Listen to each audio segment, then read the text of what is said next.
Welcome to Darklaw Dominion, where we dive deep into the shadows, the darkest parts of ourselves that we rarely speak of, yet we all feel. I'm your host, Dominion, and in this series, we're not afraid to face the raw truths of our mental health, the battles that rage within, and the weight we carry when no one else is watching. This is where we confront the fears, the pain, the trauma we hide, and uncover the power that lies within the darkness. Because only by facing it can we truly heal and rise. Let's take this journey together. Welcome to the depths of Darklaw Dominion.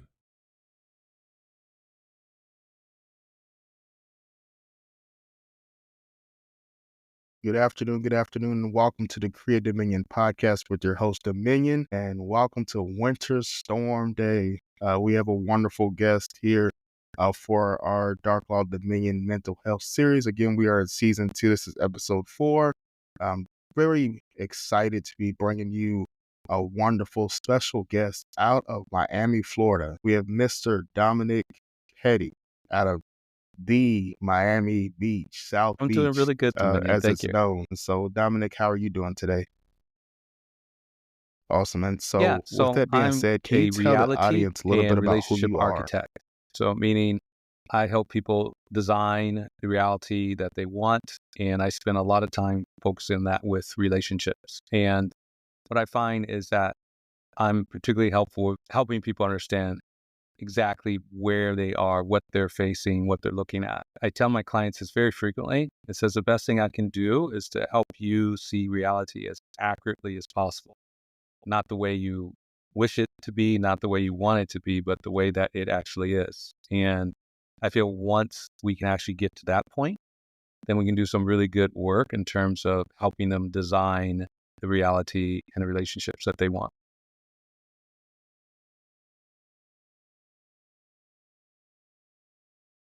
Awesome. And again, just a little quick interlude as I start off with every episode. As you guys are listening and viewing this episode here today, everything's not going to resonate with you, but I just hope that you take one thing that you can apply daily to your life from what's being said today. And again, as I always say, go into the deepest, darkest parts of your mind to reveal the true light that shines. And so with that being said, welcome to episode 4. And before we get started with the first question, I love that you said that with your intro here, meeting individuals where they're at. I believe just in today's society, we focus either too much on the past or too much on the future. And especially looking at social media, you kind of see all the instant gratification and you see that like fantasy type reality of, this person went to school with me or this person's the same age as me and they're rich and famous, I should be farther along. Or on the other side of trauma is looking too far into the past. Oh, I'm still, going through this. I should be farther along. Or like you said with relationships, like, oh, I haven't been able to find a good relationship because my ex did this, or you're still kind of living in that past. And so I love that you said, helping individuals meet where they're actually at and getting real. And so I encourage everyone listening today, everyone is human. Everyone can relate to this topic. That's why I love speaking on mental health, because whether it's family, whether it's friends, whether it's coworkers, we all have that person in our life that fabricates everything and it tells us what we want to hear. And a lot of times it's not the reality of where we're at. And so I'm very excited to, dive deep into this today on this episode. And so with that being said, what motivated you the most I was a good to friend. start your own A good friend of mine practice? suggested I be a coach. And at the time, I was doing something that was very much not coaching, a lot of project management. I was director at a place. And I had just met her through a non-work channel. And she said, oh, you should be a coach. And I was like, okay, kind of like, and I put no stock in it. And then she did me a nice, kind service to corner me a few months later and said, hey, look, like I've paid for coaching. I'm not sure if I told you that before. I paid for a lot of it.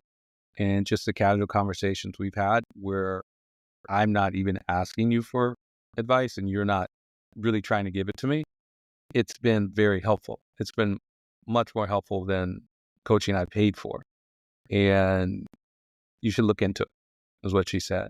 So one of the things I'm always is curious. And I said, so coach, you can do what I do, or you can have conversations that I would normally have with anyone and get paid for it. There's compensation for it.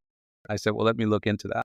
So got certified as a coach, then had several clients, and then built a practice. And all along the way, I said, wow, I really, really enjoy this. So the thing that really got me started was a friend suggesting it. And what kept me with it is that I find, of all the things I'm curious about, I actually find people the most interesting, what they get into, and how they get there, and like why they stand there. And I'm very energized by people who actually want to move to a different place. One time someone said to me, says, I couldn't do what you do. And I said, what do you think I do? The person said, you just listen to people complain all day long. And I said, oh, yeah, I can't do that. I can't listen to people complain all day. I said, what I can do is for a person who's very motivated, who wants to change their life in a very fundamental level and like really shift their life forever. I do love doing that, and I do love helping guide them to those answers. So that's my answer about why I do coaching and why I built my own practice.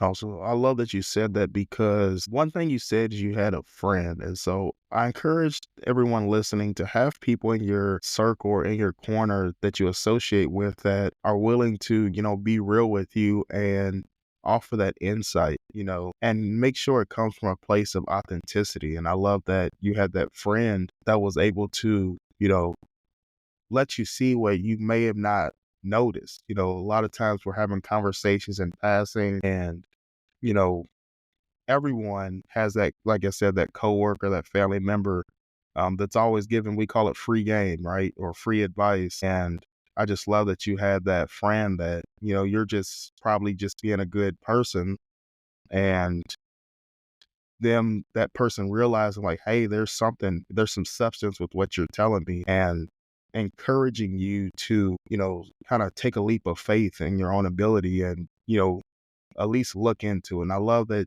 you were curious enough to, look into it and, expand on that and elaborate on that, and again, become the coach that you are today.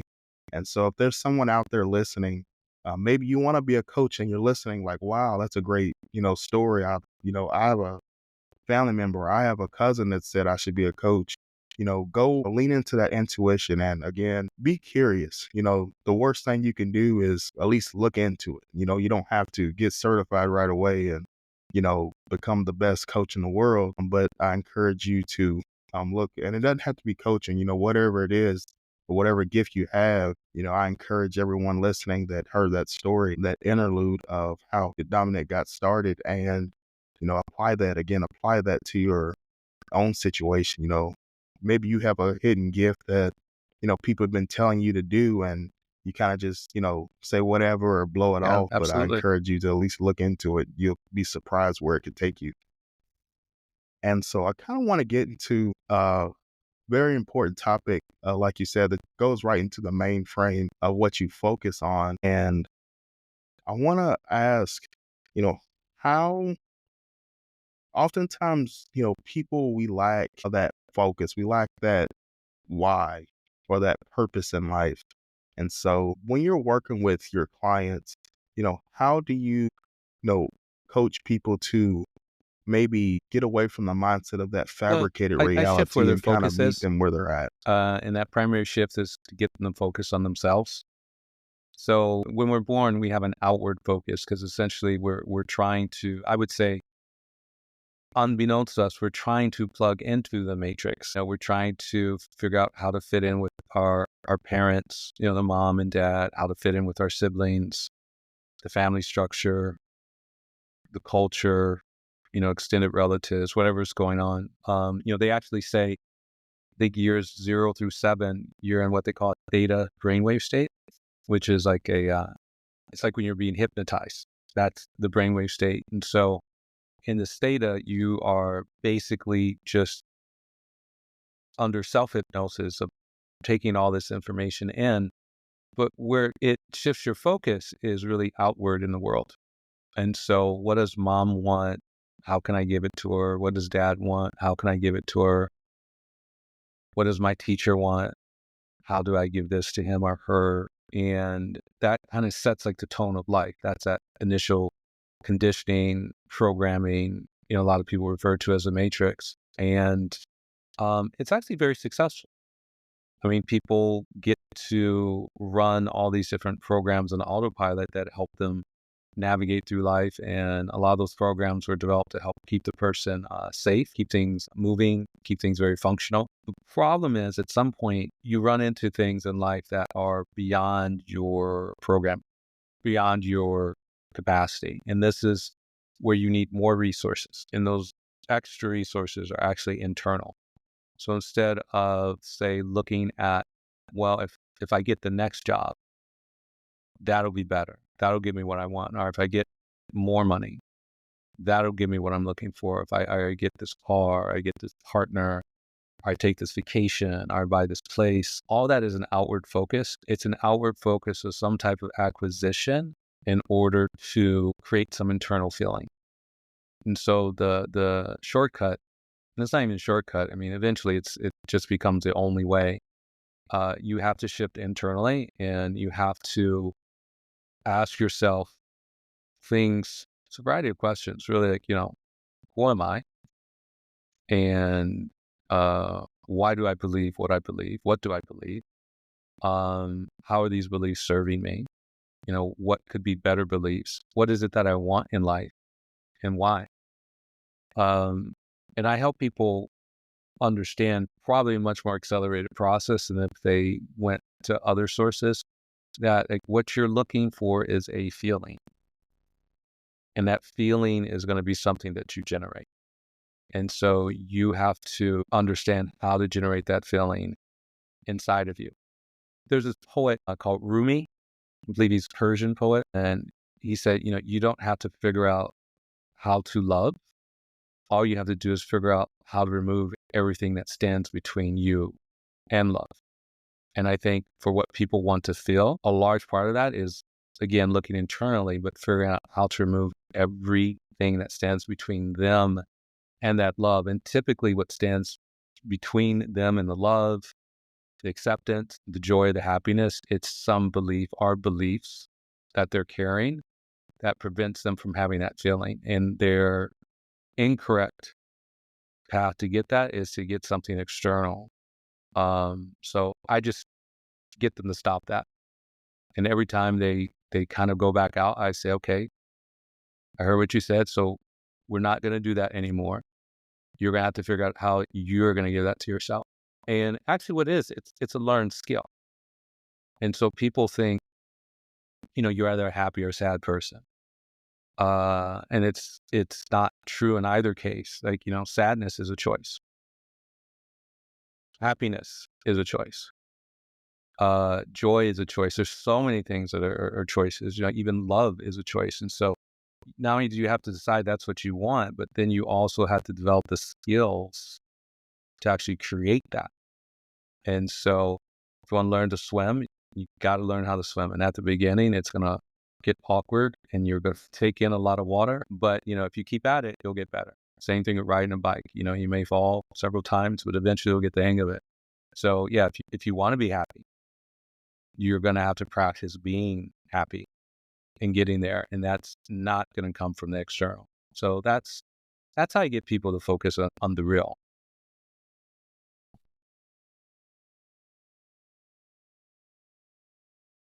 Well, I love your explanation there, because a lot of times we are kind of stuck in that belief system. Again, I love that you use the belief system, because again, it goes back to what I said earlier with the social media, how you were raised, how your childhood was. And what we have to do, I encourage everyone, you kind of have to challenge your belief system, as you grow into adulthood, because a lot of things, like you said, that 0 to year 7, you're a sponge and you're, just taking it in and trying to see, what box you fit in. And a lot of times what was applicable then, has to evolve over time. It is no longer applicable. So But I think a lot of people, all humans, we're all human. I think a lot of humans and people, I think we, just keep that same adopted mindset from ages 0 to 7 and then try to take it to when we're 20 and 30 and try to build a successful, whether it's romantic or platonic relationship with it. And it's just not feasible. And when we have that belief system, when we again beat ourselves up and live in that future or past, like, why am I not farther ahead? Or, why can't I get over those past, that one ex that just broke my heart? And I love what you said is we focus on those external things. Well, if I get the Ferrari, then maybe I'll be happy, or maybe I'll find that man or woman of my dreams, or, I just have to graduate college, or I just have to, get my master's degree. I just have to get that 3-bedroom house with a pool in the back. And I love what you're saying with, it all ends and begins in you. And first you have to start with your why, and that why will drive you. And, I love what you said too, with that why, I'd like to add that, you also have to challenge, your belief system when it comes to the why. Does your belief system support the thesis of your why? And if it doesn't, again, like you said, when you help your clients, you help them change that belief system and manifest, that happiness that they want eternally. Because I just believe that everything is eternal. Like you said, everything's a choice. So you could have the best husband or wife in the world. Eternally, if you feel like you have the worst husband or wife, your marriage is going to suck. And you're going to have the worst spouse ever, because eternally that's how you feel. And so I love for you to elaborate on, you know, how big of an impact would you say when you work with your clients is that feeling of that eternal feeling, how important is it to get that right, I when say you're trying to develop those it's crucial. relationships? It's essential. I would say, how important it is. It's a 10 out of 10 in terms of importance to get that right. But I also want people to understand, like, they should give themselves a lot of grace on this, because it's a learned process. And so when you're younger, it would be great, like, if I were there when people were growing up and I could help them, like, gain these skills, because, they're in that theta brainwave state, could reinforce it for, like, say 7 years, and then they'd be good to go. They'd be running on these better programs, these better belief systems for the rest of their life. And so, but what happens is, they're adults and they've had an accumulation of a lot of experiences, and these experiences kind of like lay on top of the beliefs and like reinforce them. And so it's almost like chipping through concrete. It can be like that. I mean, I've got methods to make it easier. I think from a neuroscience perspective, I think the term might be, your mind is more plastic.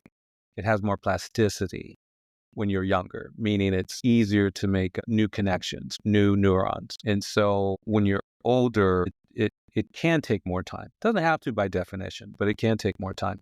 So in terms of like creating this feeling, I would tell people, yes, it's important, but you also should give yourself a lot of grace. It took your 6-7 years to like get what you got as a child. Maybe it might take a year.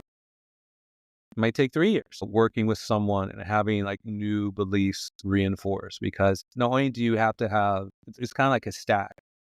At the end of the stack, there's action.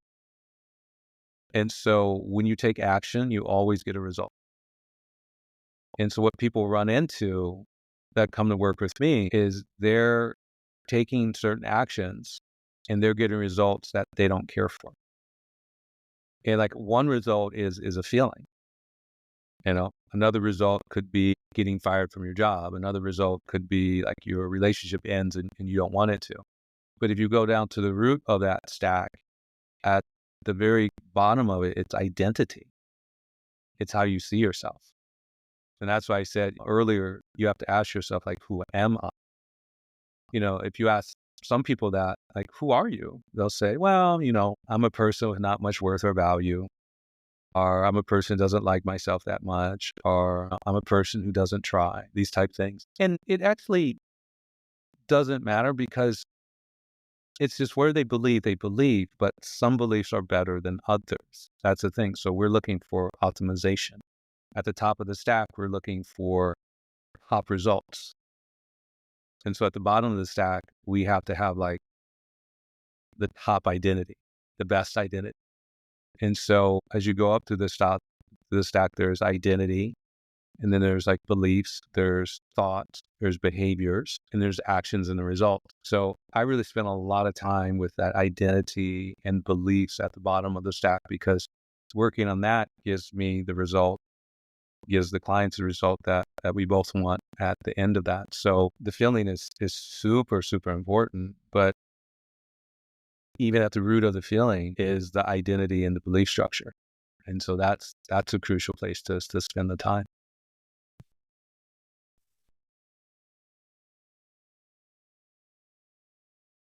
Amazing, amazing. Again, I love that you focus on that identity piece, because I think, in today's world, we just have a lack of authenticity, a lack of identity, and everything's kind of just like copy and paste.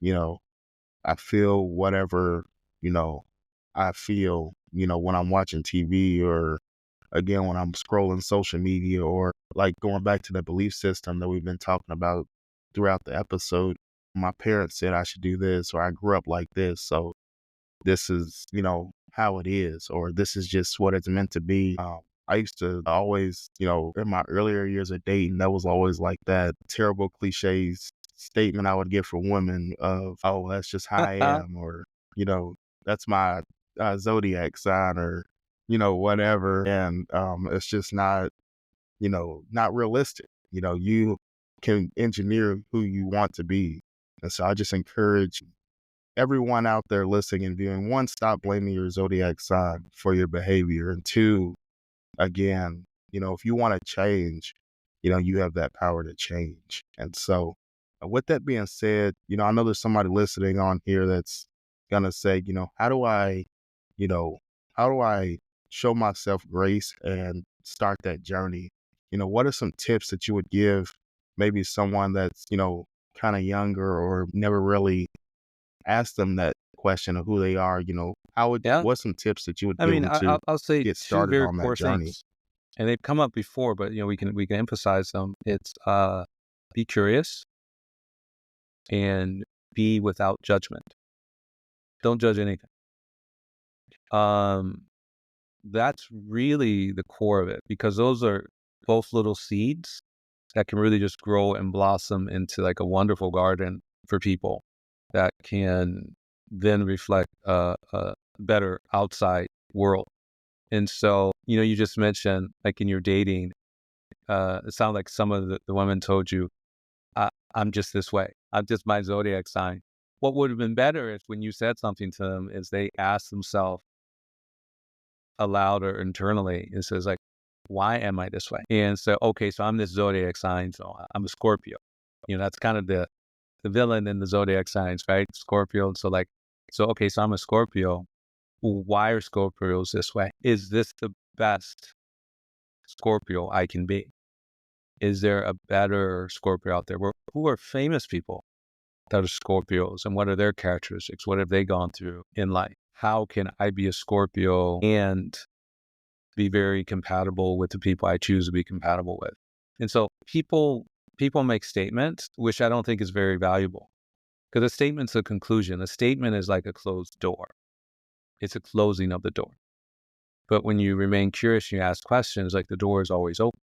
And as long as the door is open, new information can come in. And so that's like the key thing is like to be curious and get rid of the statements and the conclusions. And the other key piece, be without judgment. It's just like, don't judge anything. And so, we may hear people say things like, don't judge me, or, oh, you're judging. And so it's kind of on the right track. I mean, they're right, but this is a self-practice. And the thing is, you mentioned a couple of times in the world, there's some things going on, like lack of authenticity. People are on social media too much. Social media maybe attracts a certain type of like similar content that is out there. Hey, look at me, look at what I'm doing. But the lacking judgment, you're not going to come out of childhood with that. You have to develop it, because what we're born into is a world that is full of judgment. It's full of judgment. It's full of criticism. It's like a plague that has spread across the planet. It's actually an artifact, I would say, of consciousness that holds the individual back and holds humanity back. And so the key thing is to rid yourself of judgment. And the thing is, it takes practice. And so sometimes people have what they call like the swear jar. So every time they swear, they dump $1 in it or $5. And so people should have like a judgment jar. And so every time they judge something, just put $1 in or put $5 in and, make it real. Give it to your worst enemy at the end of the month, or give it to a cause that you can't stand, just so it causes a little bit of pain. But you want to catch yourself when you're judging, and then you want to stop it. So, that would be like, some of the biggest tips I would give the listener. I mean, if they can just do those two, be curious and be without judgment, their life will transform by leaps and bounds.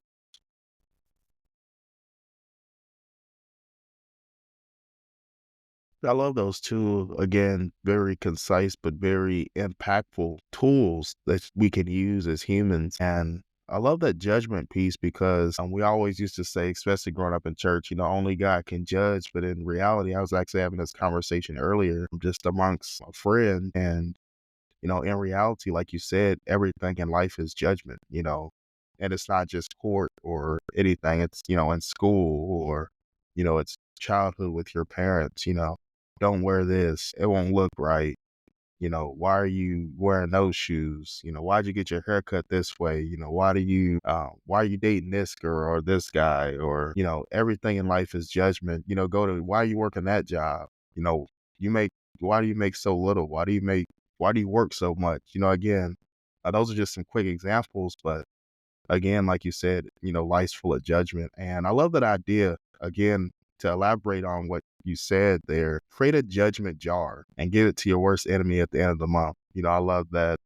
Because again, we have to, like you said earlier, show yourself grace. And by showing yourself grace, start that challenge of accountability and allowing yourself to, learn to not judge.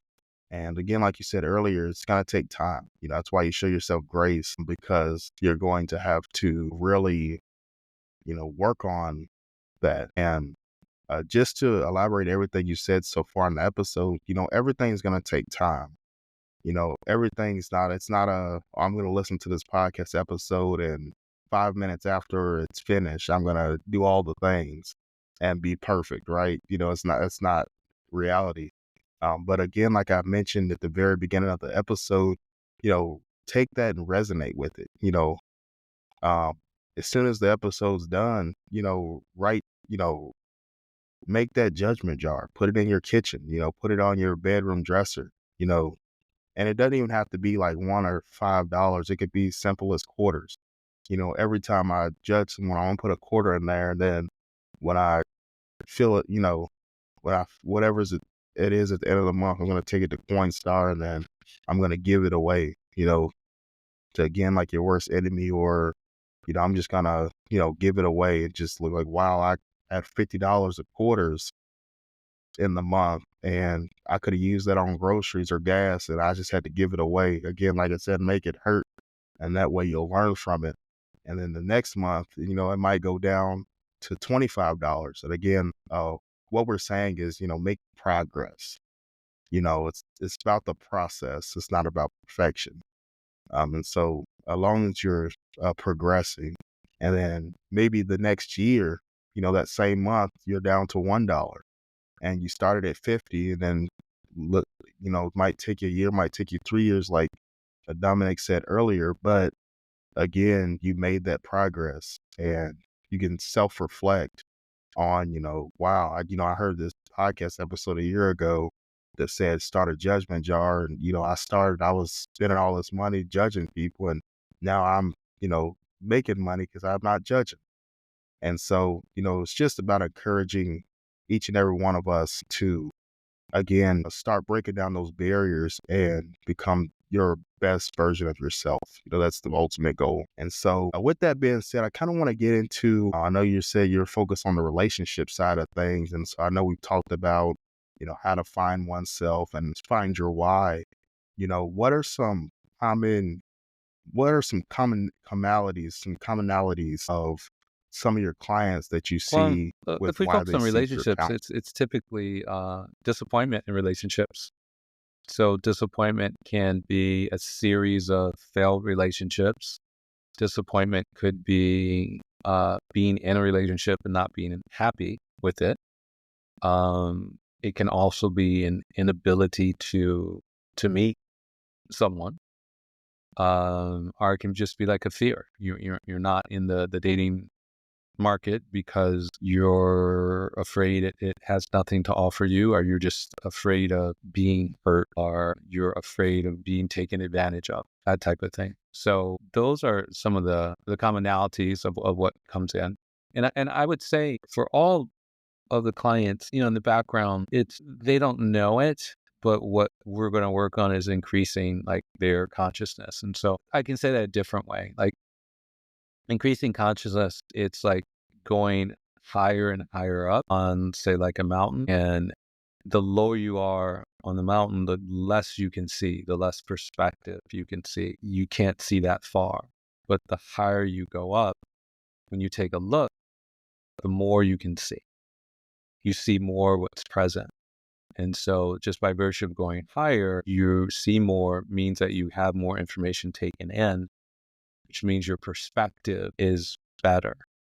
And so that's one way to look at just increasing the consciousness. And so always, always, always, this is like a rule of reality that people may not be aware of. Things at a higher consciousness will always be better than things at a lower level of consciousness. And problems only exist at lower levels of consciousness. And problems do not exist at higher levels of consciousness. So at a higher level of consciousness, even given the same, say, circumstances, the problems just dissolve because you have better perspective. When you have a better perspective, you have more information, more knowledge. You are also able to take better action, but you're also, from this place of being, I would say, more informed, you have much more peace and much more acceptance of what is. And this goes down to the reality of things I was talking about before. That entire view, that view from the top of the mountain is always there. It's never not there. The only thing that may not be there is you. And so if you want to get to the place where there aren't any problems, then just keep ascending in your consciousness. And wonder if I can make that even clearer. So for people, maybe it's I'd say it like this, whatever perspective you have in your head, there can be a higher level of consciousness. So you'll hear maybe about people talking about poverty mindset. So, there are coaches out there that talk about wealth creation. They focus on that. Or there's business people out there who've made a lot of money, and they'll say that people have a poverty mindset, and that's why they're poor. So a lot of people who talk about mindset, they'll talk about changing the beliefs, changes subconscious, that type of thing. But that's a level of consciousness. And so, we talk about these different levels of consciousness. Invariably, of course, we're going to talk about one's ability to make money, one's ability to create wealth, one's ability to create vast amounts of wealth, and the ease at which they can do that, the confidence at which they can do that. So very simply, just in a microcosm, when I say increased consciousness, an example that listeners can hold on to is like, oh yeah, it's like becoming more financially literate. The more financially literate I become, the greater my wealth consciousness is going to be. So I'll read some finance books. I'll talk to some finance gurus. I'll listen to some YouTube videos on like making money and stuff. The good thing about working with me is I'll just give you those downloads right away. And what I'll do is I'll work with you to make sure that it goes from knowledge and information and it sinks into the body and it becomes wisdom. Wisdom is when you're able to use what you know. Knowledge and information is you just know it, but you may not actually be putting it into action.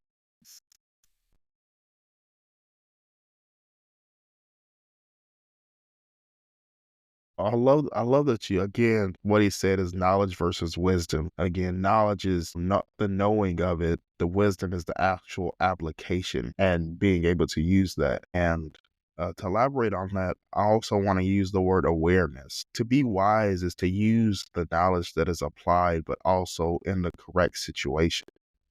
And so we see it with the best analogy I can use is sports. And we see, for example, LeBron James in basketball. You'll see like, wow, he made a really good pass. He didn't even have to look at the defender and he made a perfect pass and the guy scored an easy layup. It's using the knowledge of the game of basketball. But what makes him a wise player is applying that knowledge. And then the situation is, hey, the defense collapsed on me and I found an open teammate to get the easy score. As people, a lot of times, like you said, with the YouTube videos and the gurus, we kind of just soak up knowledge, but we don't actually apply it. And another example is, I don't know who all is religious or spiritual on here, but the Bible's another key word, one of the greatest books ever made. But again, it's not about the knowledge of the Bible. A lot of people could be a scholar and say they study the Bible, but it's about what makes you wise is using those stories in the Bible and applying it to your daily life. And so just with anything, whether it's sports, the Bible, or in this case, relationships, it's to go back to what we were talking about, exes, it's, what about my past relationships did I learn? And from what I learned, what can I apply right now to my next future relationship or what I'm trying to create for myself? And when the right situation arises, will I use that knowledge and wisdom to achieve that higher level of consciousness? And we see it in relationships today. A lot of people have that aspiration to get married, and all marriage is the knowledge of what you've learned, applying that daily in your marriage to be wise and knowing what situation applies where. And like Dominic's been saying, all episode, it's going to take time. You're not born wise. You don't, when you go to school, a lot of people, I'll just use school as an example. Just because you have a 4.0 GPA doesn't make you wise. That means you've collected a lot of knowledge over a course of whatever the degree or however many, books and studies that you've accomplished. But the wisdom is, again, using that knowledge in the correct situations. And a lot of people have wisdom. They know how to apply the knowledge, but they don't have the awareness to know when to apply it at the right time. And so that leads to a lot of relationships failing and a lot of, everybody has that person in their life. They're like, man, they're smart, but they just don't, they're awkward or they just don't have people skills. Everybody has that boss they've worked for in a former job or current job. Man, my boss is the smartest guy ever, but he just doesn't know how to talk to people, or we always have that. We use it in sports, but that we call it clutch, or that, ability to work under pressure. Like, man, every time we have a project deadline, my boss just folds and gets angry and erratic. And again, that goes right back to using that wisdom of the knowledge that he's gained over the years of his studies, but knowing what situations to apply that in. And so as humans, we have to, again, what we call flex that muscle. You have to learn that and you have to gain that. And only way to gain that wisdom is to apply those reps. It's repetition, doing that on a daily basis. And I love what Dominic said about, not being fearful of, being hurt, not being fearful of being hurt. The reality is, to get better at dating, you're going to have to date. That's one thing I had to learn, the hard way. It doesn't matter how many, I've read 40 plus books, Wired That Way, Start With Why, Infinite Game. It's not about how many books you read. It's not about, how many successful relationship people you surround yourself with. It's about, again, what did I learn? What am I applying to my current situation? And is this the correct situation? What can I apply in this situation to get me to the higher consciousness of what I want to be? And so I love that, everything you said there, and going back to, again, not being judgmental in that, and also remaining curious. because if you're not curious and you just make everything a statement, then you're not going to know how to apply anything because you're always going to have that closed mind. And so, with that being said, what is your greatest Well, success story well, with one of your clients? I mean, I like to say, there's a lot of them. Many of them come to mind, but I'll pick one. So it started the way a lot of my conversations start. I'm having a discovery call with a prospective client, and she's in tears, and she's telling me how sad she is and happy she is about a relationship that has just ended, and how much she wants the guy back, and how she wants to know what she can do to create that reality, and how she can like change him. And a good call, and we decided to work together. And then over the course of working together, I would say this client more so than any of my other clients, she really excelled at that curiosity. So a lot of the coaching calls I felt was like me being interrogated, one question after the other, and then follow-up questions and other follow-up questions, and very meticulous. And I felt at some point, okay, I'll let this go on for a little bit, but at some point we got to like turn this around, because it's not really about me. It's about you. It's about her. So we have to work on. But I really could see the gears turning in her head with the questions. And so not only was she asking questions and she was challenging, but she was also very much in high receive mode. And, this is the type of client I love. They're curious, but they're also very receptive. So it kind of works like this with my client engagements. If you kind of listen to me and you kind of implement what I ask, you kind of get a result that is kind of what you want. But, the clients that are in high receive mode and are like, if you say it, I'm going to implement it. I'm going to try it. And I'm going to, at least for the moment, try to integrate these new beliefs, these higher level beliefs, and see the results that I get in my own life, and be highly observant about those, and note the results and come back and discuss the results with you. Those clients, like, they get exactly what they want and quickly. And so, I've seen a lot of clients that will come to me and say like, wow, one session with you was better than 4 years of therapy that I've been in. And I've heard this enough times to make me realize that, okay, yeah, like, I'm effective and we can go really quick, but it has to pair with clients that are like really listening. And so the reason I call this like one of my outstanding success stories is like, at some point and very early on, it just like clicked with her. And she's like, I got it. And she would start telling me about things that she's facing in life. And she goes, but I think you would tell me this. And so without me even saying things, she would say, your perspective would be this, this, this, this. You think that, these are my options. You think this is like the better option. And you think I'm going to try this. You think I'm going to get this result. And then when I get this result, this is what I'm going to do with it. I'm like, you got it. That's exactly what it is. Because on the one hand, I would like to say, like, I'm guiding my clients to higher truths, higher consciousness. But see, here's the thing. I mean, truth is truth. And so whether it's coming from me or whether they get it from a book or they get it from someplace else, like, once you access that level of truth, things only work a certain way. And what I really love about this client is that she was able to like quickly access that by being so curious and being so receptive and postponing judgment. I mean, I knew she had a lot of skepticism in her, but she was not going to let that get in the way. And she got to that truth layer, and now she lives it. And so, from time to time, like, we'll catch up. She'll tell me a scenario, but she said, and this is what I did, and this is the result I got, and this is what I did with the result. And then, like, the next time I tried this, and she's living a very joyful life.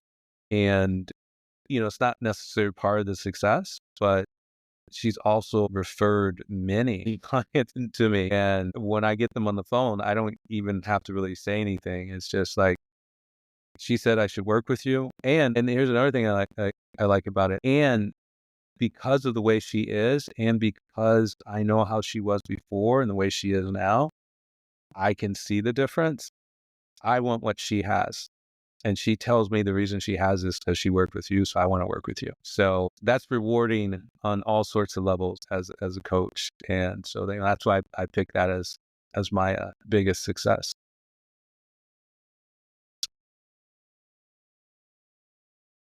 Awesome, awesome. I love that success story. And for the viewers and listeners out there, a couple key points he said in that success story that I want everyone to take away is that be receptive of the coaching. Again, like life is what you make it. The coaching is what you make it. He didn't say that he took a hammer and beat it over her head with it, right? Or he didn't lock her in a room and make her, ask questions and make her change. Again, I always say everything ends and begins within you. And like he said with the truths, once you find that truth, the truth is unlocked, and it could be, like he said, a variety of ways, whether it's books, whether it's coaching, whether it's church, whether it's the Bible, whether it's, you know, something here on the radio, a family friend, a coworker that says something and pass it, and something just, like you said, just clicks. And I encourage every one of you to, find that truth within yourself. That's going to take time, but find that truth and, find what makes you click. I encourage and I'm hopeful that everyone will, you know, begin that journey, that process of that higher self-consciousness and achieving that click. And that way you can live a joyous, prosperous life as well. And so with that being said, what are some last minute tips, encouragement, words of wisdom and advice that you would give the listeners and viewers, or anyone maybe looking to start that journey, or maybe even looking to Well, become I'd a say, coach, and then also tell them where they could find your in program? terms of like the last tip, I'm sure many members of your audience heard this before, but I will restate it. It's love yourself. It's such a straightforward piece of information. But I think a lot of people take that as like throwaway, because so many people just say it, love yourself, love yourself, love yourself. I would say that really is the key. And another thing, it says, well, if you can't love yourself, maybe you can like yourself. Start with that. And I think one of the biggest problems is that like people actually don't know what love is. And so I'll just tell people exactly what it is. It's got nothing to do what you hear about in the music, nothing about what you see about in these romantic comedies or whether romance movies, none of these romance books. Love really is just acceptance. That's it. And so when I say love yourself, it's just saying like accept yourself, accept all of it. And so there may be things that you're more proud of and less proud of. And I'm like, that's fine. Just accept all of that. Love is acceptance. In regards to being a coach, I'd say first thing is like, work on yourself. Before I became a coach, I mean, I have a background, a bachelor's in engineering from Stanford. I have an MBA from Wharton. I worked in management consulting. I led people. I got results and stuff. So, become, high performing. I would say that because as a coach, you want essentially at the end of the day, other people to be high performing. So you want to be able to like make that like for yourself. So obviously you don't have to go the route that I did. But I would say what could be helpful is, at the very least get a certification, because it can help you, understand what coaching is about. And you'll learn from other coaches, like, other coaches will be your teachers. And, they'll simulate a lot of like coaching, practices. And another good part of that is that it'll help get your confidence up. I'd say when I started as a coach, I was already a very confident person, but I wasn't confident in coaching. And so by getting the certification and the training, it helped increase my confidence. So I think that's one way to do it. And the other thing to do is, as a coach, like always keep learning, always keep increasing your own consciousness, always like keep adding to your information. The other thing I would say about as a coach, and this is something that most people probably won't tell you, but learn sales and marketing. if you have a business without any clients, you don't have a business. And so a lot of the coaching programs, they'll teach you, how to be a coach, but they're woefully incomplete because you have to like get clients. And so that's another skill set typically. Most people who are going to become coaches probably don't have a background in like sales and marketing, which is fine. You just have to go get that. And that way, not only can you be a coach, but you can have a thriving coaching business, and you can enjoy the fruits of what you're doing on more levels than just like, the satisfaction of getting people results. You can also receive, compensation that you're happy with for it. So that'd be my guidance.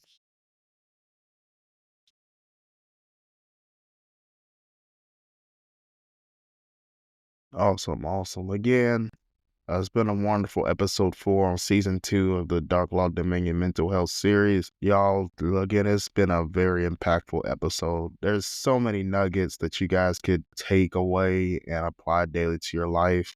Again, love yourself, or at least like yourself. Create that judgment jar. I'm going to keep going back to that's going to be, I always try to issue a challenge for myself, the guest, as well as the audience. And so I encourage all of us to start that judgment jar, and you'd be surprised, about the result at the end of the month. Stop the judgment and be curious. And, I encourage everyone, I know the new year just started, and a lot of people we have a lot of goals, a lot of things we're looking to accomplish this year. One thing that I encourage everyone listening and viewing to do is to work on showing yourself grace, because I just think as humans, we all strive for perfection. And, like I said earlier, there's so much judgment in the world and so much criticism, whether it's at your job, whether it's at school, if you have kids or family, whether it's, grades or trying to help your kids through life, we're always getting put down or criticized negatively. And so I just encourage everyone to work on just showing yourself grace and start with that. And, try to gain some different skill sets along the way. And then, in 2026, just by taking the year to show yourself grace and, work on applied knowledge, you'll be surprised where you'll see yourself next year. And so with that being Yeah, said, absolutely. Dominic, can you So tell the two audience key where they can ways. find you? Simple way on Instagram. My username is Inner Peace Advisor. So you can just send me a direct message there. That'll connect. And if you want to go to my site, you can go to Explore with Dominic.